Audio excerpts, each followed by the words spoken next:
सम्राट विक्रमादित्य के नवरत्नों में प्रख्यात ज्योतिर्विद आचार्य वराहमिहिर द्वारा सम्राट के सहयोग से निर्माण करवाया गया था। इसी प्रकार भारत देश में अनेक स्थानों पर ऐसी वेधशालाएं स्थापित करवाई गई थी, परंतु विदेशी लुटेरों और आताताइयों ने हमारी महत्वपूर्ण संस्कृति धरोहर को नष्ट कर दिया अथवा उनके मूल रूप को ही बदल दिया गया। इतिहासकारों का मत है कि दिल्ली की कुतुब मीनार किसी समय विश्व की प्रख्यात वेधशाला थी, जिसे बाद में मुगल आताताइयों ने तुड़वा दिया। इस तथाकथित कुतुब मीनार का अब मात्र मेरू स्तंभ ही बचा है। दिल्ली के निकटवर्तीय ग्राम मिहिरवली, अब जिसे महरौली कहा जाता है, आचार्य वराहमिहिर के नाम पर बसाया गया था। अनुमानतः 2200 वर्ष पूर्व महान ज्योतिर्विद वराहमिहिर ने 27 नक्षत्रों, 7 ग्रहों, ध्रुव तारा के अध्ययन के करने के लिए वैज्ञानिक विधि से इसका निर्माण करवाया था। एक विशाल सरोवर के ठीक मध्य भाग में ज्योतिर्तीय गणनानुसार मेरू पर्वत की ऊंचाई के अनुपात में विधिपूर्वक स्थापित करवाया गया था। यहाँ यह गंतव्य है कि 7 ग्रहों के अध्ययन के लिए अंतरिक्षीय सूक्ष्म गणनाओं के अनुसार 7 मंजिलें निर्मित की गई थी एवं नीचे से ऊपर तक 27 नक्षत्रों के अध्ययन हेतु 27 गवाक्ष रोशनदान बने हुए थे, जहाँ बैठकर सभी नक्षत्रों की गति का ठीक ठीक आकलन किया जा सकता था।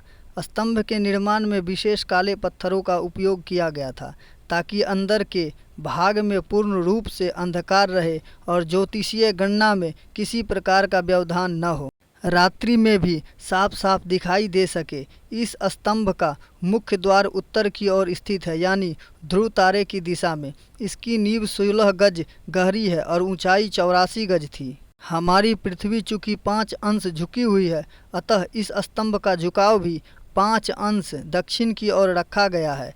यहाँ एक कारण है कि 21 जून को दोपहर 12 बजे इसकी छाया पृथ्वी पर नहीं पड़ती है, क्योंकि 21 जून को सूर्य देव भूमध्य में रेखा में 23.5 अक्षांश उत्तर की ओर होते हैं। मैं इस विषय में आपको वैज्ञानिक प्रमाण दे सकता हूँ कि दिल्ली भूमध्य रेखा के 28.5 अक्षांश उत्तर की ओर है। यदि दोनों का अंतर निकाला जाए तो 5 अंश होगा। यही कारण था कि 21 जून को दोपहर 12 बजे पृथ्वी पर इस स्तंभ की छाया नहीं पड़ती थी। इस बात को ध्यान में रखकर ही विष्णु स्तंभ को 5 अंश का झुकाव दिया गया था। यह इसकी बहुत बड़ी विशेषता थी। अंग्रेजों को 5 अंश झुकाव या टेढ़ा होने का रहस्य समझ में नहीं आया और उन्होंने 8 गज तुड़वा दिया। अब इसकी ऊंचाई 76 गज रह गई है। अंग्रेजों को डर था कि यह स्तंभ गिर सकता है। आचार्य वराहमिहिर के समय इस स्तंभ के चारों ओर 27 अन्य वेधशालाएं भी थी, जो 27 मंदिरों के रूप में स्थित थी।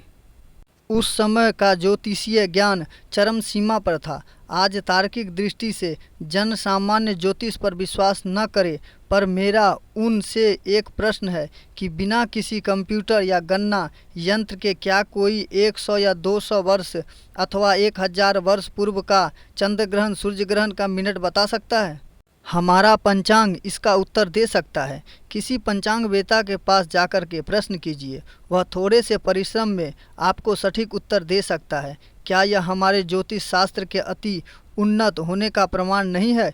इसी प्रश्न का उत्तर आपको वैद्यशाला प्रभारी या वैज्ञानिक भी ठीक से नहीं दे सकते हैं। भारत का ज्योतिष विज्ञान विश्व भर में फैला हुआ था।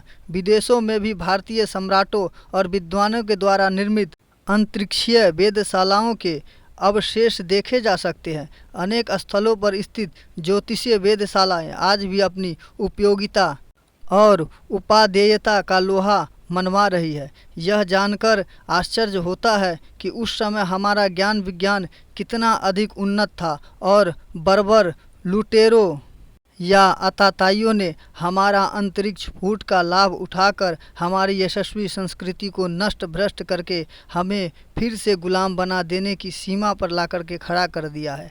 आज दुख इस बात का होता है कि हम जानते हुए भी अनजान बनकर आंखें बंद किए बैठे हैं। लगता है कि ठीक है। ऐसे ही रहस्यमय कहानी और जानकारी के लिए आप हमारे चैनल को सब्सक्राइब करते रहें।